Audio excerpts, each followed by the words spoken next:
మధ్య కాలంలో నీకేం తెలియట్లేదు అసలు, నువ్వేం చేసావో నీకు తెలియట్లేదా బేబీ? అరే నువ్వేం మాట్లాడినా ఫస్ట్ అది ఆ క్వశ్చన్ నేనయ్యాలి, నువ్వు కాదు. ఈ రోజు వరకు ఎవరికి చెప్పుకోలేక, ఫ్రెండ్స్ చెప్పుకోలేము, చెప్పుకునే సమస్య కాదు, తల్లిదండ్రులు చెప్పుకునే సమస్య కాదు, ఎవరికి చెప్పుకునే సమస్య కాదు ఇది. నీకు సీనిగాడికి ఎన్నాళ్ళ నుంచి తాగుతుంది రంకు వ్యవహారాలు? ఏం మాట్లాడుతున్నావు అసలు? ఏం మాట్లాడుతున్నావా? మైండ్ ఉంటే మాట్లాడుతున్నావా? పిచ్చి నాటకాలు ఆడగా. నాటకాలు ఆడేది ఏం మాట్లాడుతావు తెలుసా? మరి ఇలాగ 7 సంవత్సరాల తర్వాత మీ భర్త గారు ఇలాంటి ప్రశ్న అడుగుతున్నారంటే కనుక అతను కలగంటున్నాడా, భ్రమపడుతున్నాడా, వాస్తవమా? అంతగా చూసే సందర్భం ఉంటే ఆ రోజు ఏం చేశారు సార్? నోట్లు ఏమన్నా పెట్టుకున్నారా సార్? అంటే నువ్వు తప్పు చేశాను మాత్రం ఒప్పుకో కదా. అందమైన జీవితం సమర్పిస్తున్న వారు 49 అంటే సంతోషం, 49 అంటే సంతానం. ఈ వీడియోని మీకు సమర్పిస్తున్న వారు Anil lawyer classes, SSC, bank, cat, Telangana and ఏపీలోని ప్రతి ప్రభుత్వ ఉద్యోగానికి ప్రత్యేకమైన క్లాసెస్ నిర్వహిస్తున్నారు. ఇంకెందుకు ఆలస్యం, డిస్క్రిప్షన్ లోని యాప్ ని డౌన్లోడ్ చేసుకోండి. 49 సమర్పించు అందమైన జీవితానికి స్వాగతం. నమస్తే కళ్యాణ్ గారు. కళ్యాణ్ గారు, మనకు వస్తున్న మెయిల్లో నుంచి నేను ఒక మెయిల్ చూశానండి. శేఖర్ అతని పేరు, అమ్మాయి పేరు దేవి, వైఫ్ అండ్ హస్బెండ్. వీళ్ళిద్దరి మధ్య ఇష్యూ. ప్రస్తుత కాలంలో ఇలాంటి ఇష్యూస్ ఉంటున్నాయి, ఏమో బహుశా ఉంటున్నాయని అనుకోవాలేమో. ఒకసారి మాట్లాడండి, మీరు మాట్లాడాల్సిందే ఇది.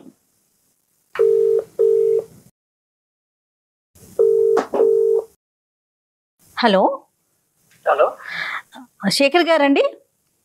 అవును మేడం. నేను అందమైన జీవితం ప్రోగ్రామ్ నుంచి కాల్ చేస్తున్నానండి. నాతో పాటు డాక్టర్ కళ్యాణ్ చక్రవర్తి గారు ఉన్నారు. శేఖర్ గారు మాట్లాడొచ్చా మీతో? మాట్లాడండి మేడం.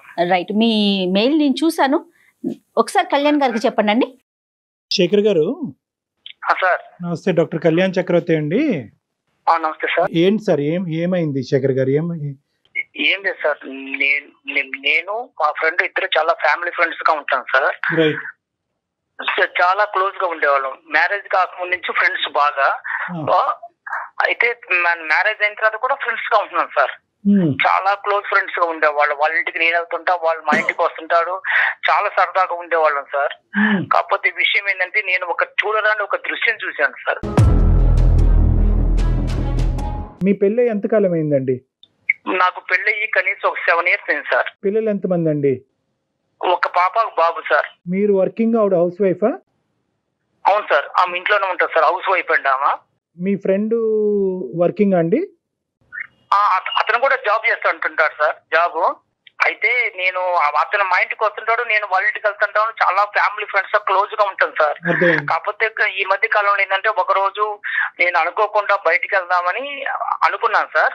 ఒక చిన్న కారణం వల్ల ఆ రోజు నాకు ఒంట్లో బాగలేక ఇంటికి వచ్చాను సార్. ఇంటికి ఆఫ్టర్నూన్ ఇంటికి వచ్చేకల్లా కనీసం వాళ్ళు, అంటే నాకేమనిపించిందంటే, ఇంటికి ఇలా హెల్త్ బాగా సరిగా ఇష్యూగా ఉంది కదా, ఈ రోజు నేను ఇంక వెళ్ళలేను, డ్యూటీకి వెళ్ళలేను, ఇంటికి వెళ్దామని వచ్చేకల్లా వాళ్ళిద్దరూ ఒక గదిలో, అది ఒక రకమైన అసభ్యమైన మాటలు ఏంటంటే, నాకు ఎవరో అనిపించింది సార్. దగ్గరికి డోర్ తీసుకొని చూసేకల్లా మా ఫ్రెండ్, మా ఆవిడ ఇద్దరు ఉన్నారు సార్. వెనక నుంచి వచ్చి చూసి ఆ కళ్ళారా దృశ్యాన్ని చూశాను సార్. నేను గుండె పగిలినట్టు అనిపించింది సార్ నాకు ఆ రోజు. ఎంతో ఆ రోజు నుంచి ఈ రోజు వరకు కూడా నేను చాలా బాధతో ఉన్నాను సార్. నిజంగా నైట్ నిద్ర పట్టక చాలా ఘోరంగా, అసలు ఆ పెయిన్ తలుచుకుంటేనే అది ఒక రకమైన బాధ వస్తుంది సార్. అది అసలు ఈ సబ్జెక్ట్ మీద ప్రశ్నలు అడగటం కూడా ఇదిగా అనిపిస్తుంది శేఖర్ గారు, సారీ. కానీ ఒక పరిష్కారం గురించి మమ్మల్ని అడిగారు కాబట్టి చెప్పటం అనేది మా బాధ్యత, కాబట్టి అడగవలసిన అవసరం ఉంది. ఈ 7 yearsలో మీరు చెప్పినటువంటి సంఘటనలు కాకపోయినా కూడా అటువంటి పరిస్థితులకి తగ్గట్టుగా మీ భార్య గారు ఎప్పుడన్నా వ్యవహరించారా? అటువంటి అనుమానం మీకు ఎప్పుడన్నా కలిగిందా? అసలు ఇంతవరకు ఇప్పుడు కూడా రాలేదు సార్ అనుమానం. ఇంతవరకు అసలు ఇప్పుడు కూడా మాకు అసలు తగలలేదు సార్. కాకపోతే నేను ఏంటంటే, ఆ రోజు ఎందుకు నేను అంటే నా హెల్త్ ప్రాబ్లం వల్ల బయటికి వెళ్దామని అనుకోని కూడా డ్యూటీకి వెళ్దామని ఆ రోజు హెల్త్ పరంగా వెళ్ళాక ఎందుకు వచ్చాను సార్. ఆ రోజు ఈ దృశ్యం బయటపడింది సార్. ఇది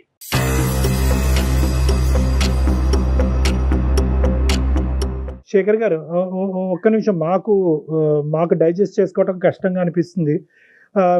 మీరు ఆ రోజు డోర్ దగ్గర ఉన్నారు, డోర్ వేసుకోలేదా అండి వాళ్ళు డోర్ లైట్ గా అంటే డోర్ వేసారు కానీ అది డోర్ తీస్తే వస్తా సార్, అది డోర్ అది కాకపోతే నేను బ్యాక్ సైడ్ నుంచి వెళ్ళాను సార్. ఆ మాటలు ఎంతో వల్ల నాకు అనిపించిందంటే ఏంది ఇంత అసభ్యకరమైన మాటలు వస్తున్నాయి, ఇది ఎవరున్నారా ఏందో చూద్దామని బ్యాక్ సైడ్ నుంచి చూస్తే వాళ్ళిద్దరు ఉన్నారు సార్. పిల్లలు ఎక్కడున్నారు సార్ ఆ టైం అప్పుడు?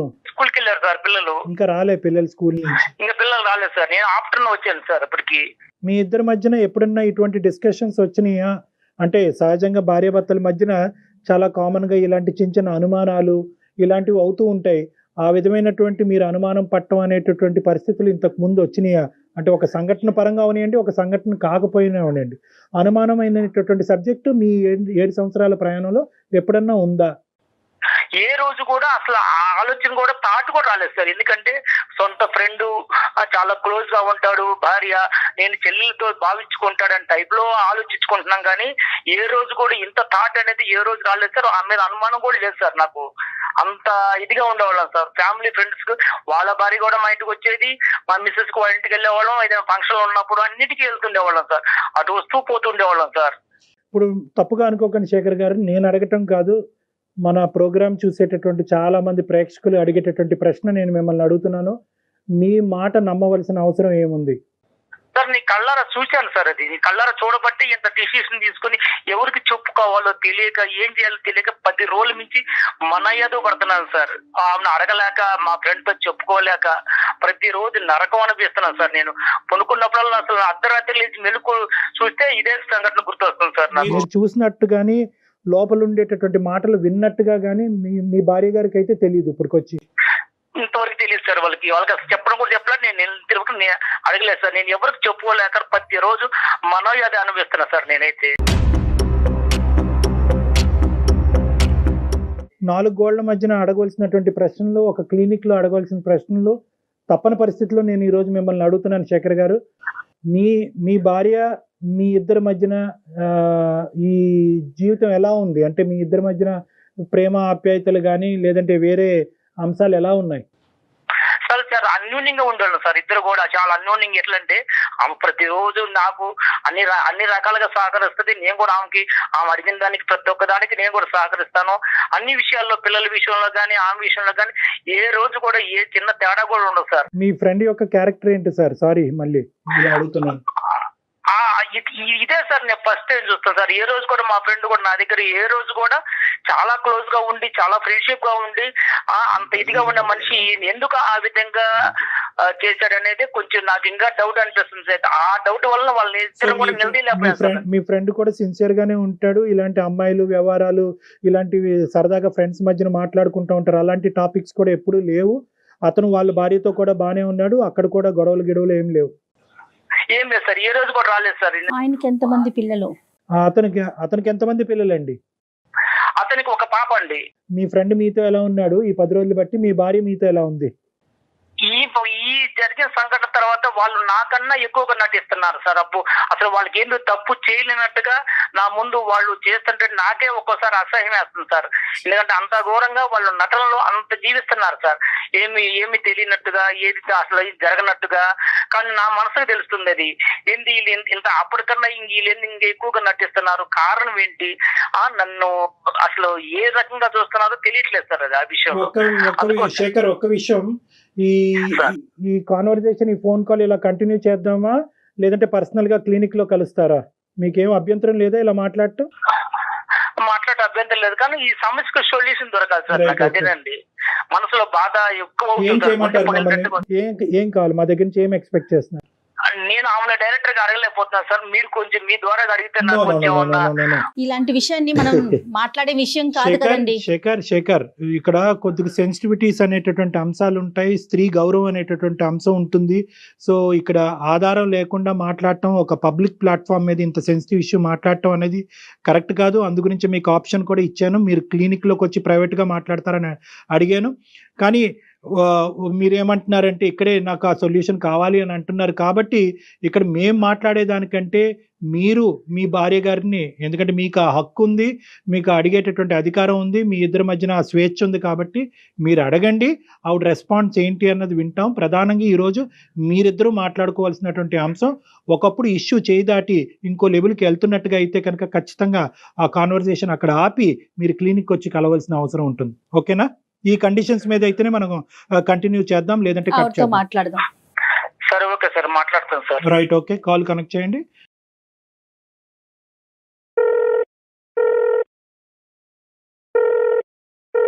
హలో హలో దేవి, చెప్పు. ఏం చేస్తున్నావు? ఏం లేదు, మామూలుగా అలా కూర్చున్నాను. పిల్లలు స్కూల్కి వెళ్ళారా? వెళ్ళారు. ఏం చేసింది ఈరోజు వంట? ఏముంది, వంకాయ కర్రీ వండాను, సగం పెట్టాను. ఇప్పుడు నీతో నేను ఒకటి మాట్లాడాలనుకుంటున్నాను. మరి నువ్వు ఫ్రీగానే ఉన్నావా ఇప్పుడు, లేదా వంట కార్యక్రమంలో ఉన్నావా? లేదు, వంట అయిపోయింది. చెప్పు. ఏం లేదు, నాకు కొంచెం మనసు బాధ అనిపిస్తుంది ఒక విషయంలో. దేనికోసం అంటే అది ఎలా చెప్పాలో నాకే తెలియట్లేదు. అది చెప్పడానికి కూడా నాకు అసలు మైండ్ సహకరించట్లేదు. నువ్వు చెప్తేనే కదా నాకు తెలిసేది, నాకెలా తెలుస్తుంది? నీకెలా తెలుస్తుంది అంటే అసలు ఈ మధ్య నీ దృష్టిలో ఏమి జరగలేనట్టుగానే నాకు చెప్తున్నారు. ఎందుకని నువ్వు మీరు దేని గురించి మాట్లాడతారో నాకు అసలు అర్థం కావట్లేదు. దేని గురించి మాట్లాడింది నాకు అర్థం కావట్లా. నువ్వు మాట్లాడేది కొంచెం అర్థం చేసుకోవడానికి ట్రై చెయ్యి. నాకంటూ ఇప్పుడు నీకంటూ ఏం తెలియదు అసలు. నువ్వు చెప్తేనే కదా నాకు తెలిసేది, నాకెలా తెలుస్తుంది? నీకెలా తెలుసుదా? అసలు కొంచెం మైండ్ తో మాట్లాడుతున్నావు, మైండ్ లేకుండా మాట్లాడుతున్నావు నువ్వు. అరే నువ్వేం మాట్లాడినా ఫస్ట్ అది ఆ క్వశ్చన్ నేనయ్యాలి, నువ్వు కాదు. నేను చెప్పాలా? నా నోటితో చెప్పించాలనుకుంటున్నారా మీరు? నీకు తెలీదా ఏం జరిగింది కూడా తెలీదా?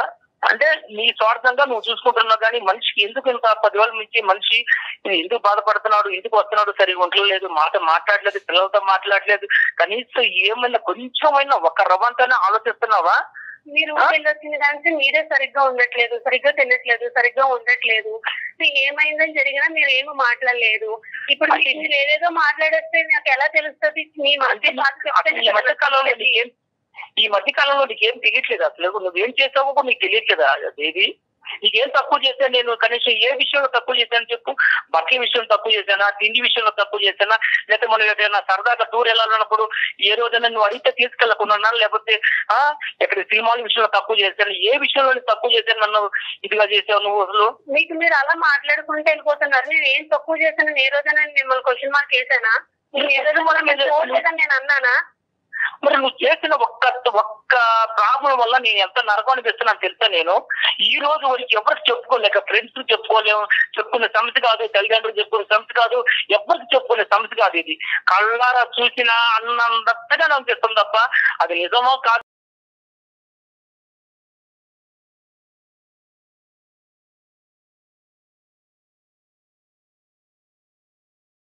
సీనుగాడికి ఎన్నాళ్ళ నుంచి తాగుతుంది రంకు వ్యవహారాలు.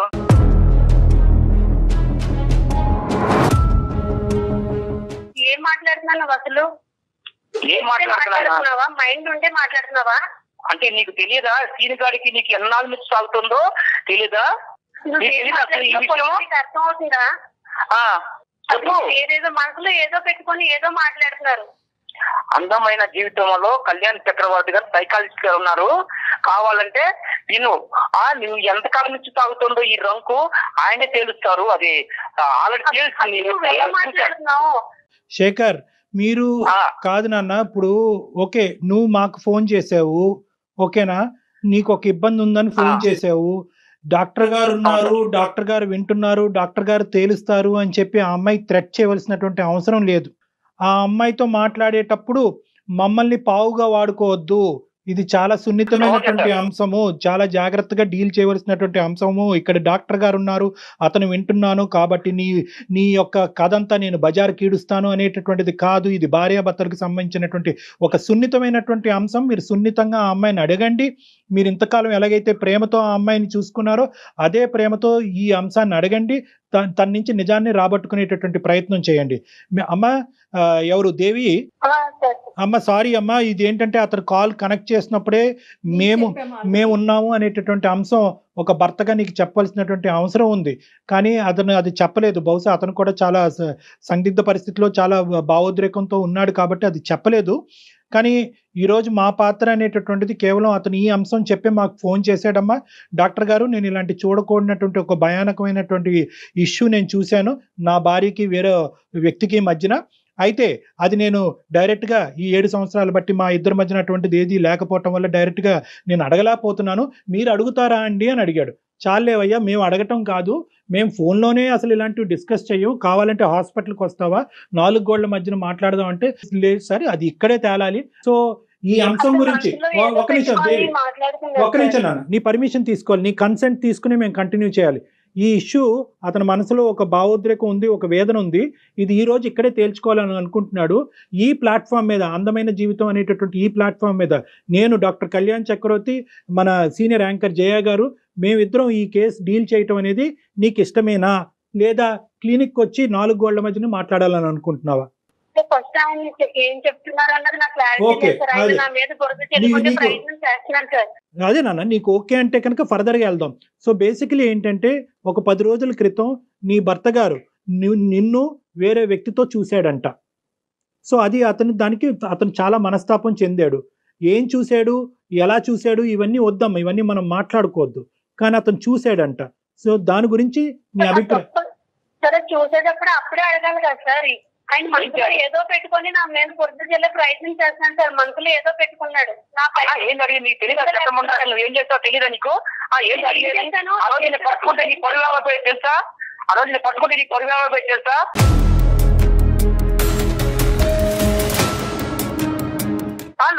నా పొరుగు గుర్తులాకనే సైలెంట్ గా మూసుకొని పోయాను తెలుసా బయటికి. కళ్ళ చూసి కూడా మూసుకొని పోయాను ఆ రోజు.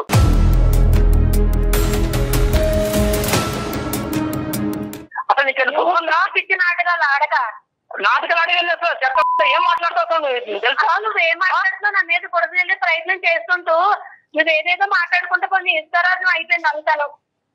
అక్కడ నైతం అయిపోయిందా? ఆ రోజు నిన్ను కానీ నేను నిద్ర పట్టుకోండి కానీ నేను నిలదీస్తే నీ జీవితం ఏమైపోయింది తెలుసా? ఒక పక్క 1 అవర్ తీర వాడు పొరుగు పోయేది, ఒక పక్క నీకు మాత్రం అప్పుడు ఎంత ఘోరంగా ఉంటుంది తెలుసా జీవితం అంటే. మీ చుట్టాలు ఉన్నారు, మా చుట్టాలు ఉన్నారు, అడగడానికి వాళ్ళు ఎవరు లేరా? ఎవరు గుట్టి ఈ రోజు తీసుకొని వచ్చి ఆయన నువ్వేంటి, అసలు నువ్వేం చెప్తున్నావు ఏంటో తెలీదు, నా మీదలన్నీ నిందలేసి అసలు నువ్వేం చేయాలనుకున్నావు, ఏం చేస్తున్నావు అంటే నువ్వు తప్పు చేశాను మాత్రం ఒప్పుకో కదా. అసలు నేను ఏం తప్పు చేశాను నీకు తెలియదు అన్నమాట. అమ్మ శేఖర్, ఒక్క నిమిషం, పబ్లిక్ గా తిట్టేటటువంటి ప్రయత్నం చేయొద్దు. అలా అయితే కనుక మన ఈ కాన్వర్సేషన్ కంటిన్యూ చేయలేము, ఇక్కడితో ఆపేద్దాం. నెంబర్ 1, అది ఫస్ట్ మీరు గుర్తుపెట్టుకోండి. I know your emotionally hurt, కాదనట్లేదు. ఈ తప్పు ఎలా జరిగింది అనేటటువంటి ప్రశ్న అనేటటువంటి రకరకాలు ఉన్నాయి. కానీ అసలు ఫస్ట్ ఆఫ్ ఆల్ ఆ అమ్మాయి మాట్లాడేటటువంటి అంశాలు మనం విందాం. అసలు తప్పు జరిగిందా లేదా, అసలు నువ్వు చూసింది ఏంటి, జరిగింది ఏంటి అనేటటువంటి అంశాలు ప్రధానంగా మనం మాట్లాడుకుంటే కనుక ఒక క్లారిటీ వస్తుంది. ఆ తర్వాత ఏం చేయాలన్నది ఆలోచిద్దాం. అమ్మ దేవి, మీ హస్బెండ్ ఆ రోజు ఊరి నుంచో ఆఫీస్ నుంచి ఎక్కడి నుంచో వచ్చాడు. వచ్చినప్పుడు ఏం జరిగిందమ్మా? నువ్వు ఒక్కదానివే ఉన్నావా, ఎవరన్నా ఉన్నారా ఇంట్లో, వేరే వాళ్ళు ఎవరన్నా? నేను ఒక్కదానే ఉన్నాను సార్. మీ భర్త గారు ఇంతకు ముందు ఎప్పుడన్నా నిన్ను అనుమానించారా ఈ విధంగా వేరే మగవాళ్ళతో? లేదు సార్, అసలు అనుమానించి. మరి ఇలాగ 7 సంవత్సరాల తర్వాత మీ భర్త గారు ఇలాంటి ప్రశ్న అడుగుతున్నారంటే కనుక అతను కలగంటున్నాడా, భ్రమపడుతున్నాడా, వాస్తవమా? ఈ 10 రోజులు పెట్టి ఆయన అసలు మతి సినిమా ఉందో లేదో నాకు అర్థం అవ్వట్లేదు సార్. ఆయన అసలు సరిగ్గా మాట్లాడట్లేదు, వండించి తినట్లేదు, సరిగ్గా ఉండట్లేదు, పిల్లలతో కూడా సరిగ్గా మాట్లాడిందే లేదు. డాడీ అని పక్కకి వెళ్ళినా కానీ లేకపోయి వెళ్ళిపోతున్నాడు. తను వేడిస్తున్నాడు, తను మొదలు పడ్డాడు. అలా ఎందుకు జరుగుతుందని తెలుసుకునే ప్రయత్నం చేసినా కానీ నాకు అస్సలు రెస్పాన్స్ అయ్యట్లేదు. అలా కదా, ఈ 10 రోజులు బట్టి అతని మానసిక పరిస్థితి గురించి మాట్లాడలేదు తల్లి. కానీ ఆ రోజు జరిగినటువంటి సంఘటనలో ఇంట్లో నీతో పాటు ఎవరన్నా ఉన్నారా? మిగతా అంశాలు నేను అడగనమ్మా. లేరు సార్, ఎవరు లేరు. ఆయననే అంతగా చూసే సందర్భం ఉంటే ఆ రోజు ఏం చేశారు సార్? నోట్లో ఏమన్నా మట్టిగదలేమన్నా అమ్మా, అది కాదమ్మా. వాస్తవానికి ఇది నిజమా అబద్ధమా, జరిగిందా జరగలేదా అనేటటువంటి అంశం నిర్ణయించవలసినటువంటి వాళ్ళం మేం కాదు. జరిగింది అని మేము అనలేము, జరగలేదు అని మేము అనలేము. అది మీ భార్యాభర్తలకు సంబంధించినటువంటి ఒక ప్రైవేట్ ఇష్యూ. కానీ ఈ రోజు ఏంటంటే మీరు ఆ సబ్జెక్ట్ మీదకి వెళ్ళకండి. ఆ ఒక్క సబ్జెక్ట్ మీద మేము అతన్ని అప్రిషియేట్ చేస్తున్నాం.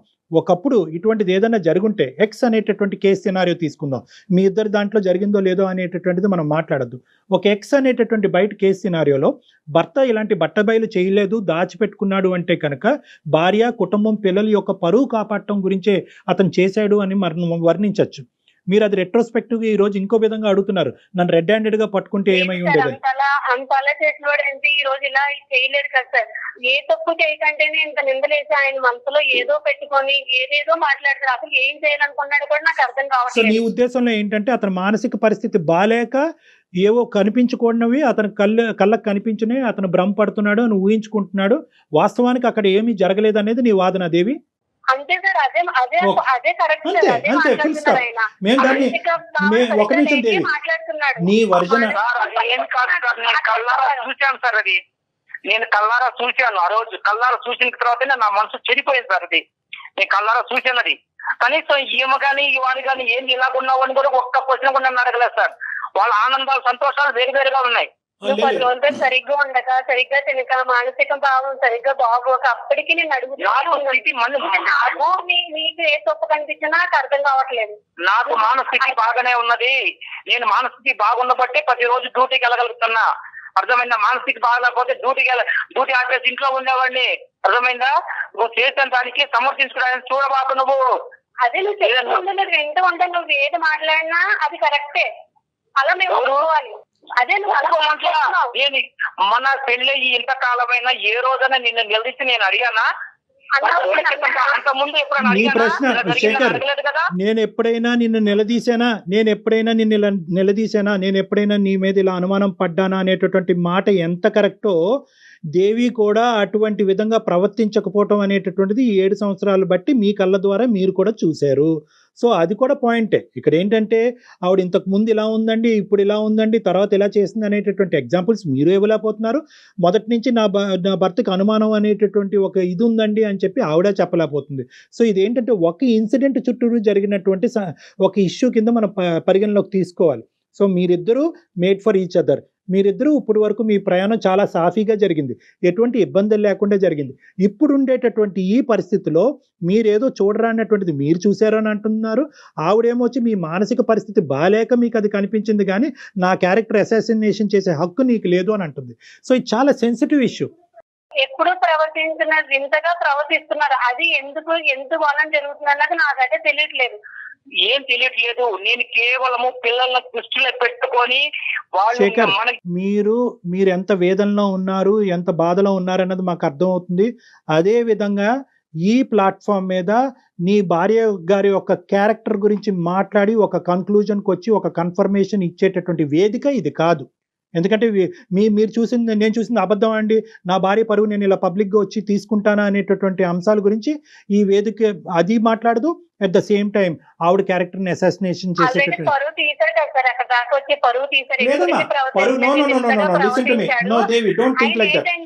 వేరే ట్రాక్ లోకి ఎక్కడికో వెళ్ళాలన్న ప్రయత్నంలో నా మీద బురద జల్లే ప్రయత్నం చేస్తున్నాడని ఈజీగా నాకైతే అర్థం. ఇదేం కొత్త ఇదమ్మా? ఏంటి అతను ఏ ట్రాక్ లో వెళ్తాడు? ఇంకో ట్రాక్ అంటే ఇంకోటి ఆయనకి ఏదో ఉందండి మనసులో, ఏదో కాదు. నేను వేరే వాళ్ళతో మాట్లాడుతున్నాడు తను.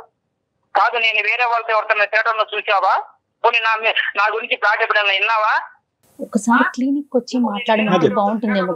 శేఖర్, ఇక్కడతో ఆపుదాం. ఒక్క నిమిషం దేవి, అమ్మ దేవి, ఏమండి శేఖర్ గారు, మనం ఇక్కడతో ఆపవలసినటువంటి అవసరం ఉంది. ఎందుకంటే ఇది ఒక పబ్లిక్ ప్లాట్ఫామ్. ఇక్కడ ఇంత సున్నితమైనటువంటి అంశాలు సహజ సిద్ధంగా మేము డిస్కస్ చేయము. కానీ టాపిక్ కాస్త మొదలైన తర్వాత ఎక్కడో చోట దీన్ని ఒక కంక్లూడ్ చేస్తే కనుక అట్లీస్ట్ మీరు ఈ రోజు ఇంటికి వెళ్ళిన తర్వాత మీ ఇద్దరు గొడవ పడకుండా ఉంటారు, మీ ఇద్దరు యొక్క సేఫ్టీ మేము కాపాడినటువంటి వాళ్ళం అవుతాం అనే ఉద్దేశంతోనే ఈ సబ్జెక్ట్ కొంతవరకు ప్రొలాంగ్ చేయడం జరిగింది. ఇక్కడ 2 అంశాలు నేను పరిగణలోకి చెప్పాలి అని అనుకుంటున్నాము.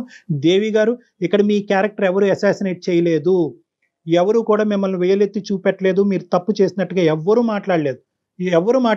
మీ భర్త గారు ఒకటి చూశారు అన్నారు, అది మిమ్మల్ని ప్రశ్నించారు, మీరు అది ఖండించారు, ఇది కరెక్ట్ కాదన్నారు, సబ్జెక్ట్ అక్కడ అయిపోయింది అంతే. You are the same person as you are. So దాని గురించి మీరు భయభ్రాంతులు చెందవలసినటువంటి అవసరం లేదు. ఇక్కడ 2 అంశాలు అయి ఉండొచ్చు. ఆ 2 అంశాలు, ఒకటి ఏదైనా జరిగి ఉండొచ్చా అనేటటువంటి ఒక అంశం, రెండోది ఇతను అనుమానం కానీ లేదంటే ఒక సైకలాజికల్ పరంగా ఏమైనా ఇబ్బంది పడుతూ ఉండొచ్చా? ఈ 2 అంశాలు మనం వెరీ క్లోజ్డ్ ప్లేస్లో, అంటే ఒక 4 వాల్స్ మధ్యన మాట్లాడుకోవాల్సినటువంటి ఒక సున్నితమైనటువంటి అంశంగా నేను పరిగణిస్తున్నాను. కాబట్టి ఇది ఇంకా ఫర్దర్ గా ఎక్స్టెండ్. అనుమానమే సార్, అనుమానమే. ఓకేనమ్మా, అనుమానమే, కానివ్వండి, ఈ అనుమానమేనమ్మా. అనుమానించిన వాడినైతే ఫ్రెండ్ ఎందుకు ఇంటికి రానిస్తాను, నాతో ఉన్న క్లోజ్ ఉన్న ఫ్రెండ్ ని కూడా ఇంటికి రానిచ్చారంటే అర్థం చేసుకోవాలి. అదే ఫ్రెండ్ ని నేను చేసావా? మీరు 100 చెప్తే ఆ అమ్మాయి 200 చెప్తుంది. Okay, this thing will prolong for ever and ever. So నా ఉద్దేశం ఏంటంటే ఆపండి, ఇక్కడి వరకు ఆపండి. మీరు వచ్చి నన్ను పర్సనల్గా కలవండి, మనం క్లినిక్లో కూర్చుందాం, మాట్లాడుకుందాం. ఈ సబ్జెక్ట్ని ఇక్కడితో ఆపండి. దయచేసి ఎవరు పెద్ద పెద్ద నిర్ణయాలు తీసుకోవద్దు. ఎవరి సేఫ్టీ, మీరు పిల్లల గురించి ఉన్నారు, దీని గురించి నిందించుకోవద్దు. మళ్ళీ నా దగ్గరకు వచ్చేంత వరకు ప్రశ్నించుకోవద్దు, నిందించుకోవద్దు, అలజడి చెందొద్దు, గొడవ పడద్దు. ఎందుకంటే పిల్లలు ఉన్నారు, చిన్న పిల్లలు ఉన్నారు, వాళ్ళు ఇబ్బంది పడతారు. ఇది ఏదన్నా ఉంటే కనుక, ఈ సబ్జెక్ట్ ఏదైనా డిస్కషన్ ఉంటే కనుక అది నా రూమ్ లో మనం మాట్లాడుకుందాం. డాక్టర్ గారిని కలిసే ప్రయత్నం అయితే చేయండి. 7 years పాటు మీరిద్దరు చాలా హ్యాపీగా ఉన్నారు. ఏదో ఒక ఇష్యూ వల్ల, అది నిజం అవ్వచ్చు, అబద్ధం అవ్వచ్చు, భ్రమ అవ్వచ్చు, కళ అవ్వచ్చు, ఏదన్నా అవ్వచ్చు, కానీ ఒక్క ఇష్యూ వల్ల దయచేసి జీవితాలను పాడు చేసుకోవద్దు. ఈ సమస్యకు కూడా, ఇలాంటి సమస్యకు కూడా పరిష్కారం ఉంటాయి. నమ్మకంతో ముందుకెళ్ళటం ఒకటే దారి, అదే నమ్మకంతో నా దగ్గరికి రావటం అనేటటువంటిది ఒకటే దారి. సో కాబట్టి మీకు మా నెంబర్ షేర్ చేస్తాం. ఈ కాల్ అయిపోయిన తర్వాత మీరు ఆ నెంబర్కి ఫోన్ చేసి నా అపాయింట్మెంట్ తీసుకుని ఒకసారి డైరెక్ట్గా వచ్చి కలిసి మీ యొక్క ఆలోచనలు మార్చుకునే ప్రయత్నం చేయండి. రైట్ శేఖర్ గారు. ఓకే అండి, రైట్ అండి. కీప్ సేఫ్ అమ్మా, కీప్ సేఫ్. సరైన సమాధానం చెప్పారు కళ్యాణ్జీ. ఎందుకంటే మనం ఈ వేదిక మీద ఇలాంటి సున్నితమైన అంశాలు మనం మాట్లాడుకోలేము. అంత సున్నితమైన ఇష్యూ చెప్పగానే ఈ రోజు ఆఫీస్ నుంచి ఇంటికి వెళ్ళి ఎటువంటి అనర్థమైనా జరగచ్చు. ఈ రోజు ఈ ప్లాట్ఫామ్ మీద ఈ కేసు టేకప్ చేయడానికి ఒకే ఒక ఉద్దేశం ఏంటంటే, అతను చాలా యాజిటేటెడ్ గా ఉన్నాడు. ఇన్ని రోజులు 10 రోజులు బట్టి మెయిల్ లో కూడా నాకు చనిపోవాలనుంది, అక్కడ దాకా వెళ్ళాను, నాకు పిల్లలు గుర్తొచ్చారు, చనిపోవటమా, ఇంకొన్ని సందర్భాల్లో చంపేయటమా. సో ఈ 2 రిస్క్స్ ఉన్నాయి. కాబట్టి అట్లీస్ట్ అతనిలో ఉండేటటువంటి ఈ వేదన, ఈ వేడి తగ్గించి వేరే ప్లాట్ఫామ్ దగ్గరికి వస్తే కనుక ఒక సొల్యూషన్ దొరుకుతుందనే నమ్మకం ఇవ్వటమే. ఖచ్చితంగా వాళ్ళు మనకి కాంటాక్ట్ చేసి ఇమీడియట్ గా వాళ్ళతో మాట్లాడే ప్రయత్నం చేయండి కళ్యాణ్. షూర్ అమ్మా. రైట్ అండి, థ్యాంక్ యూ సో మచ్ అండి. నమస్తే. అందమైన జీవితం మరిన్ని ఎపిసోడ్స్ కోసం సుమన్ టీవీ లైవ్ ఛానల్ ని సబ్స్క్రైబ్ చేసుకోండి. ఈ వీడియో కనుక మీకు నచ్చినట్లయితే లైక్ చేయండి, షేర్ చేయండి. మరిన్ని వీడియోస్ కోసం మా ఛానల్ ని సబ్స్క్రైబ్ చేయండి. డబ్బు, అనారోగ్యం, ఉద్యోగం, వ్యాపారం, అప్పులతో బాధపడుతున్నారా? మీకోసమే లాంచ్ యువర్ ఫ్యూచర్ ప్రోగ్రామ్.